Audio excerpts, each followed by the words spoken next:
Welcome back to Empower Your Menopause, the podcast where we talk about all things health, hormones and happiness for women over 40. We're coaches James and Juli from Fabulous Beyond 40, and we're excited to talk about something that we seem to be hearing a lot lately, and that's women in midlife feeling kind of invisible, tired, underappreciated, and like they've lost a bit of themselves in all the chaos that's going on. So today we're going to talk about how menopause can shape your sense of identity and self-worth, and a few things about how to be able to reclaim that. And it kind of astonishes me that we're still having to advocate for self-care when it comes to women over 40 and advocate for women to actually advocate for themselves. So Julie, why don't you just talk us a little bit about the background to this then? What's really going on here? What's the reason for this? Sure. Well, I've heard this phrased as or called the identity earthquake, right? Because we're at a period of our life where everything seems to be happening all at once. Maybe it coincides with other things like empty nesting, or your kids are teenagers and hormonal and you're dealing with those years. It's a time that's very common to have career changes, or women who stayed home to raise their kids and going back to work and having to get back into that lifestyle. Maybe you're in that sandwich part of the generation where you're caregiving for your parents as well as for your kids. You're still doing everything else on the household. Obviously, times are changing, technology is advancing, and there are all kinds of different expectations pulling at our time.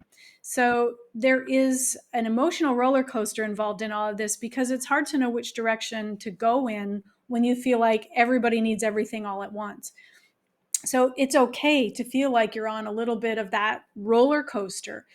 A lot of women get diagnosed with depression at this phase of life, and inappropriately so.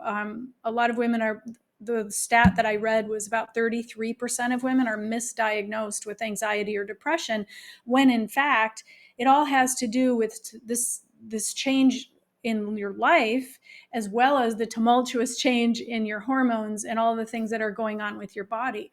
So it's a natural response to things that are shifting, not only in your life in general, but also with your biology.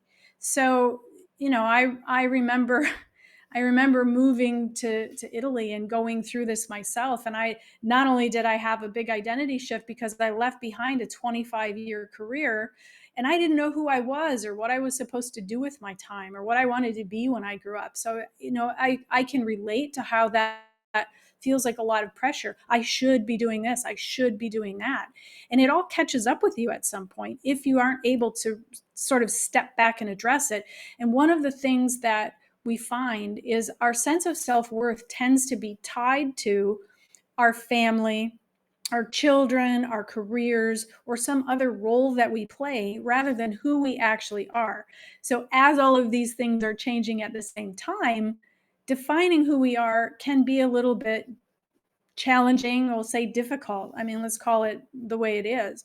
So you're not alone in this. A lot of women feel this way at this phase of life. It's really common. It's also really misunderstood because, again, society expects us to look like we've got it all together on the outside. But there are not only the societal reasons for this and the emotional reasons for this, but a lot of it is biological in nature. And I'm going to pass the wand to you to talk about that part of it. Sure. Well, the menopause transition from a biological point of view, or at least a hormonal point of view, is characterized by one big shift in hormones, and that particular shift is in estrogen. Yes, everything else changes as well, progesterone and follicle stimulating hormone, and as a result of estrogen changing, though, many other things change. And it's really the core thing that causes many of the symptoms, many of the challenges that go on. So we know things like estrogen's protective against blood sugar regulation, so it helps with your insulin resistance. It's protective against sarcopenia, losing muscle mass. It's protective against bone mineral density, helping protect your bones. It's also really, really important when it comes to cognition and emotional regulation, and as a result of that, confidence as well. So, it's easy to start thinking that this is rooted in just in self doubt or some kind of all those changes you're talking about before, but effectively there is a physiological element to it as well that exacerbates any other feelings of lack of worth that a woman might have at this point in life. And so that is really sort of like basically from a physiological point of view what's going on. But then it's what else is feeding into this throughout a woman's life as well, and particularly here in Western countries, in the UK, in America, Australia, New Zealand, Canada, Ireland, and most of Western Europe. The cultural message seems to be that women should just be doing it all, getting on with it, not complaining, not and also aspiring to quite high levels of things like beauty and what they're seeing in adverts and what they're seeing on TV and things like that. And I've mentioned this before, but every single interview you tend to read with a Hollywood actress they complain that there are no real roles for women 50 and above, or no real exciting roles that they can get their teeth into. And so all this feeds in again and again and again, and just exacerbates once again those feelings of lack of self-worth. And there's no coincidence that in other cultures, in South America, in Japan, in places where the menopause transition is culturally seen as something that's beneficial for a woman, that a woman achieves a certain status, that she has a certain wisdom that she can, and a certain value that she can then pass back to society, pass back to the younger generation. It's no surprise that in those kind of cultures you do have fewer symptoms and more confidence around it. So those two things combine, and obviously when you've got fewer things playing into this and you've got better cultural messaging around it, then there's a real shift in those in those cultures about how it's viewed, and also how those women actually see themselves as well. And then of course, things change as we get older, right? As a man or as a woman, things change. I was looking at myself in the camera before. I was noticing how the lights pick up every single blemish on my skin as I get older. But those changes for a woman are even more, again, exacerbated, and that can chip away at things. The fact that there is, and this isn't every single woman, but there is a propensity to carry more weight around the midriff as women get older. There's a propensity to carry more weight in general, as things like a woman's ability to manage blood sugar balance is challenged again by that drop in estrogen. There are sleep challenges that we know about. There are the fact that skin challenges come up, the changes in libido and how they view themselves with their partner, and what kind of effect that can have. All these things chip away at confidence constantly. So it's much more than it's like the perfect storm, I guess, of something physiological that's happening, this hormonal change, in particular the change in the drop in estrogen levels, and those fluctuations in estrogen levels during perimenopause before the menopause transition actually hits and gets full on. And then, of course, everything else that's going on around it. So, I mean, that's my take on it. I'm not sure if you've got anything you want to add to that, Julie. Well, yes, definitely. One of the things that we're never told is how to navigate these things. We're just expected to figure it all out. I guess it's like parenthood, right? You have kids and you're just supposed to know what to do. But there are parenting classes that you can take, right? And child development classes that you can take. So at least there's some education, but we don't get that when we go into menopause. So one of the things that we need to understand is, instead of trying to drag along the person we used to be, we being able to acknowledge who we are now, all of the skills and wisdom and experience that we have gained throughout our lives, and being able to kind of grieve and let go of that woman who we used to be. Keep the parts of her that you want to carry forward, but understand that it's time to let her go and look to future you and decide, who do you want to be in this last 1/3 to 1/2 of your life? How do you want to live that? Because our body and life is changing, and being able to acknowledge that and spend a little bit of time grieving the loss of what you're not carrying along, but appreciating all of the great things that you have and are now, the amazing person you've become, that helps you focus a bit more forward. And I mean, life is always going to be changing. So being able to embrace that instead of fighting it tooth and nail. I'm proud. I may not love every wrinkle and age spot and bag and sag, whatever, gray hair that I've accumulated over time, but those tell the story of a life that's been lived pretty fully. So I carry those with pride now, instead of judging myself every time I look in the mirror. It takes practice.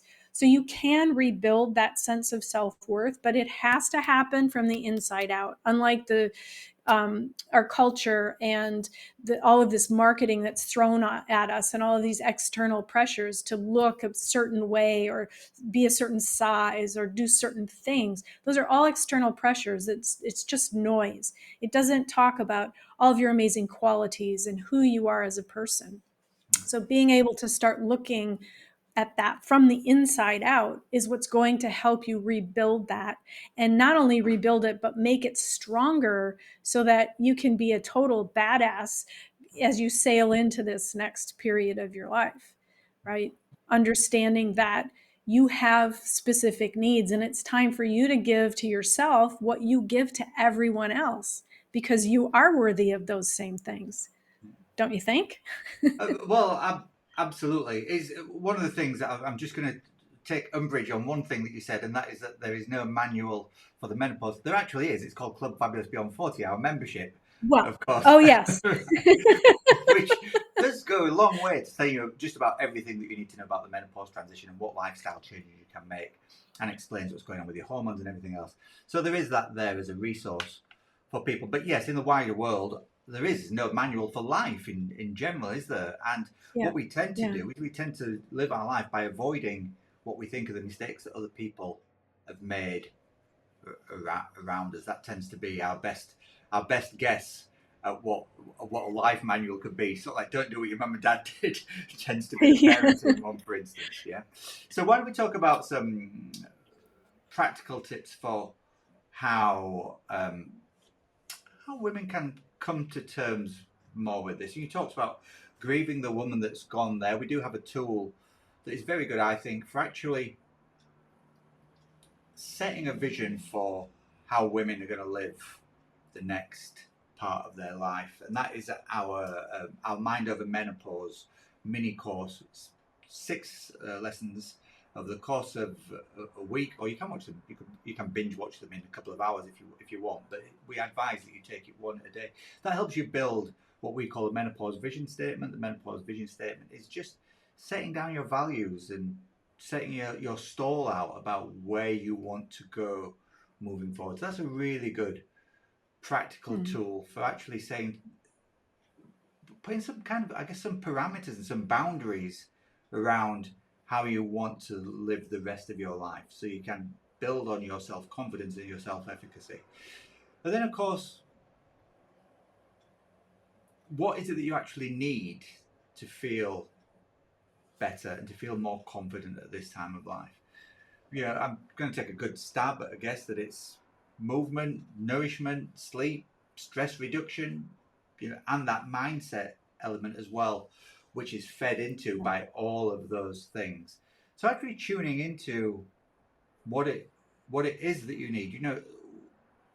When we were younger, going and smashing a hit session at the gym and sort of having that massive cortisol spike from that might have been absolutely appropriate. At a time when a woman's stress levels are inherently raised because of all the things we talked about before, that parenting down to the kids, parenting up to the parents, wanting to be perfect in every single way, all those kind of things can feed into stress levels. And then if you're doing stressful movement on top of that, all you're doing is exacerbating your cortisol levels, so that stress hormone, that is going to challenge you from a weight perspective. Constantly in fight or flight, never being able to relax, and then you throw a really sort of high level exercise on top of all that, and it just makes it worse. So, is there another way to move as you get older, and what does that look like? Does it look like a routine that is more about flexibility? Does it look at a routine that is more about building strength so you can avoid that lack of muscle mass? Is it more about lifting heavy weights so you can protect your bones against the potential onset of osteoporosis?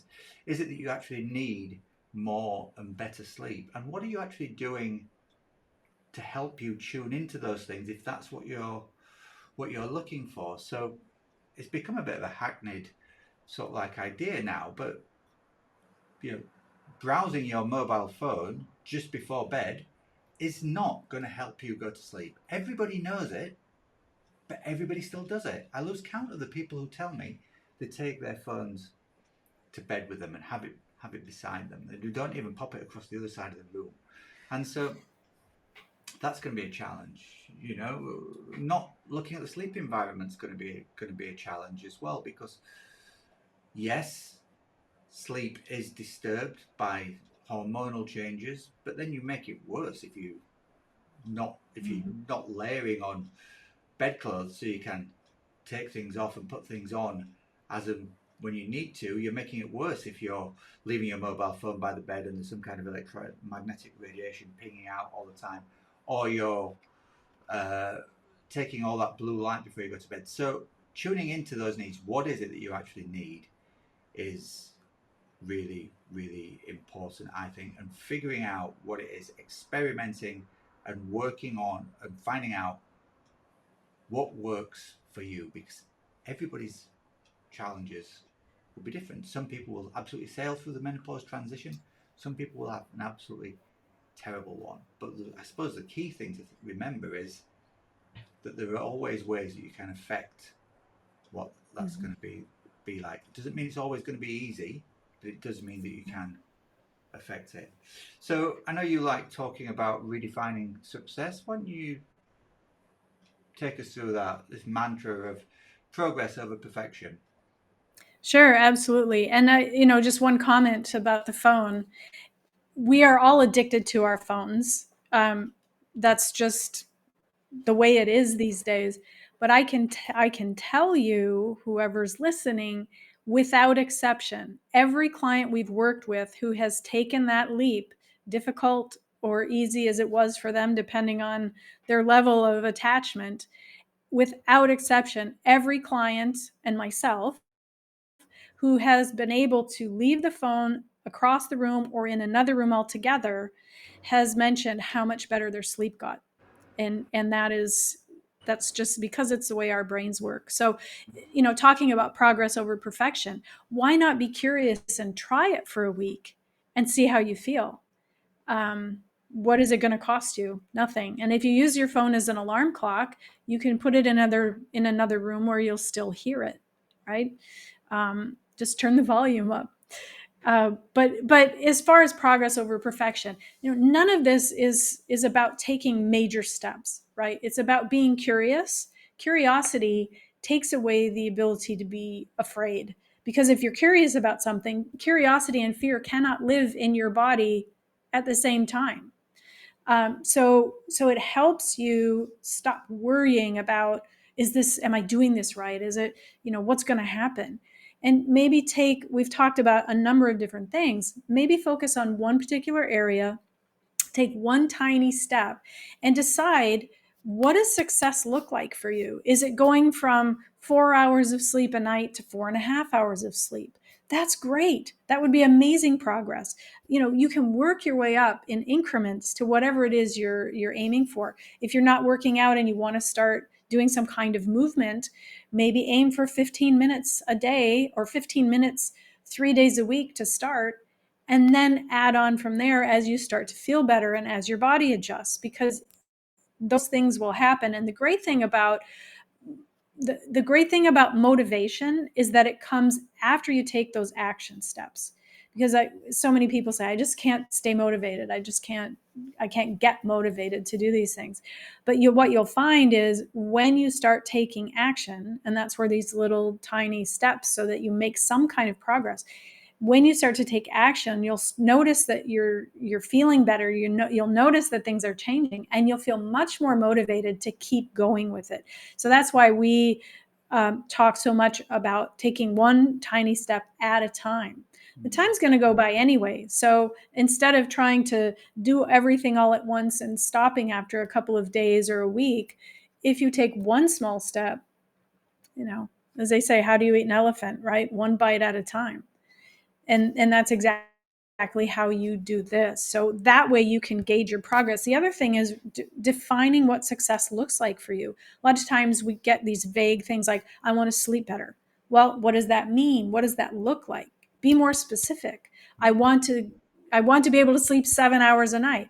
Fabulous. That's a goal to work toward. How can you take one step toward that today? Can you go to bed 15 minutes earlier? Can you put your phone away 30 or 60 minutes before bed and just start practicing that? I want to lose weight. Well, what does that mean? Because really, weight loss is a side effect of doing other healthy things for our body. If you start strength training, you may notice that your weight doesn't change very much. It might even go up, but your measurements and the tone and the look of your body is going to change dramatically over time. And that, to me, is much more important than a number on the scale, which only shows you your relationship with gravity in that moment.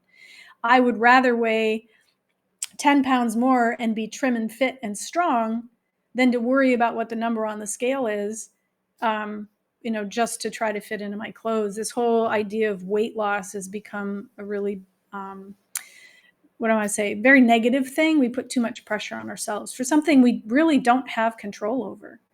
You can improve your health without seeing change in the number on the scale. So that's my take on success. It's interesting, isn't it? The whole, just to focus on that using weight loss as a measure of success. It's fully understandable why that happens. That's what we've been conditioned to think about for years and years and years. Yeah, I've lost a pound. It's been a successful day. Oh, I've put 2 pounds on. It's not been a successful day. It's little wonder that plays into people's fears. But as you say, there's a certain irrationality about it because it is just gravity. That's all the scale is showing you. It shows nothing about what's going on internally. It shows nothing about what's going on in your head. It shows nothing about what's going on in your heart.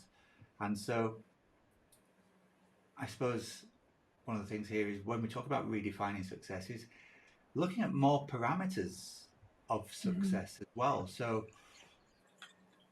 rather than just what's happened with weight, do your clothes fit a little bit better? Do you feel a little bit more confident? Can you see some toning in your arms? Can you jump on a scale that does body fat and see if your body composition has changed? Has your muscle increased and has your fat mass gone down? I'm not saying never look at weight itself, but looking at a wider range of measures of success is gives you more things to focus on and feel positive about rather than just this one thing that, as you said, you can't do a lot about, really. Yeah. I mean, we've had clients who've done, and I say in air quotes, all the right things, right? Their diet is really good. They're exercising or working out regularly, and they're not seeing much change on the scale, but they sleep better. Their moods are better, right? Their blood markers are improving. So it really is important to define what that looks like for you. Yeah.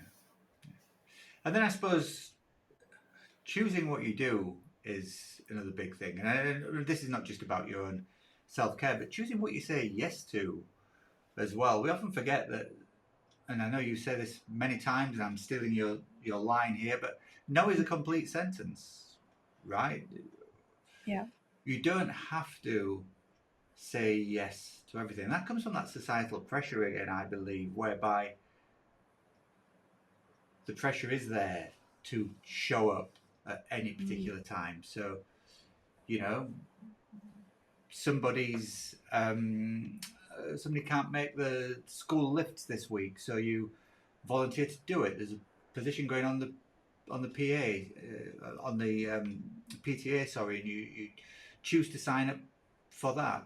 There are things that you can actually look at, rationalize, and just take the time to think about whether it is actually for you or not, rather than just jumping in and saying yes straight away, because then you're choosing to do things that you feel are aligned with you, and that can come back to that menopause vision statement that I talked about before, rather than feeling as though you're actually obligated to doing something which you just jumped in and said yes. And as soon as obligation becomes part of it, then resentment also feeds into that as well, which further feeds into negative self-thought. So being able to say no when you feel as though no is the right thing to say is a really good way of building your own self-efficacy when it comes to your mental health and your self-care. Yeah, absolutely. And there's a lot of emotion involved here. We understand that.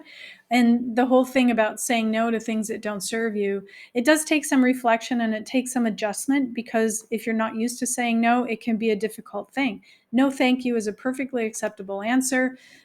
If you want to talk about some ways to say no, we can help you with that. But you don't need to be, there's no should here about being productive or bouncing back during this phase of life. You get to redefine what that's going to look like based on your needs and your goals. And that menopause vision statement in Mind Over Menopause is a really great place to start, because how often do we step back and reflect on these things? Not very, because we're so caught up in the busyness of everyday life that sometimes we just go through the motions. And when you're overcommitting to things that don't serve you, you're living out of alignment with your values, that resentment can creep in. We're already sort of rewiring our brain. And when that negative self-talk is there, we might feel shame because we feel like we should want to do these things, and we feel obligated, and we feel frustrated because we're not able to find the time or make the time to do the things we really want to be doing. And all kinds of emotions can play into that. And people outside of your inner world are going to continue to put pressure on you until you can draw those boundaries and say no, and start valuing your time and your energy, because it is a limited resource and there is a cost. So if you were going to buy something at the store, you would decide, is this worth the money I have to spend? And it's a good way to look at your time and energy as well. Is this worth the emotional cost? Is this worth the cost of time that I would rather be giving to my own self-preservation and my own self-care? Because when you can turn some of that energy and time back toward yourself, then you have much more energy and much more space available for the other things that are asked of you, and you get to choose which ones you want to do. So again, and especially because if you've come up through time with a similar group of people or the community, and they have all these expectations of you because it's the way you've always been, it may take some time for you to realize that things are not as they once were. I don't need to keep doing those same things. And I can set new expectations. I can ask for support. I can ask for more space, because you have every right to do that. We want to honor you. You want to honor yourself. We want to honor you as you are today, not who you used to be or not who you think you're supposed to be, but who you actually are, because who you are is amazing. So that's my 2 cents about that. Okay, so if you're nodding along and you're wondering where to start, aside from Mind Over Menopause, our mini course, which of course is something that you do on your own, it's self-guided. Our menopause impact assessment call might be just the thing that can help you out. It's not therapy, it's not guesswork. It's a 45-minute expert coaching session with either one of us. You can choose which one you want to work with. We'll help you use a validated assessment tool to give you an impact score for the impact that menopause is having on your life. It will also show some of the areas where you might want to start focusing on. We'll then talk to you about how you can move forward. So the first thing that we do there as part of the call is to focus on your goals. So we help you create a defined goal, where you want to be in 6 months or a year's time. And we look at what's working for you from a positive point of view, and we look at what's holding you back. And that's where we step in and give you some tips to move forward. Overall, then, you're going to get the start of a journey, a scored start of the journey, in fact. You'll get a goal, so you'll know what the end of the journey is, and you'll have a better idea of what's going to get you from A to B. So it will give you a plan that you can actually put into action, and expert support from myself or Julie. So if you want to join us for one of those calls, the URL is impact.fabulousbeyond40.com, and you can find that in the show notes below. Julie. Yes. So I think we'll wrap it up by just saying you are not selfish for wanting more. You're human, and you deserve to feel good in your own skin, in your own life, in your own body.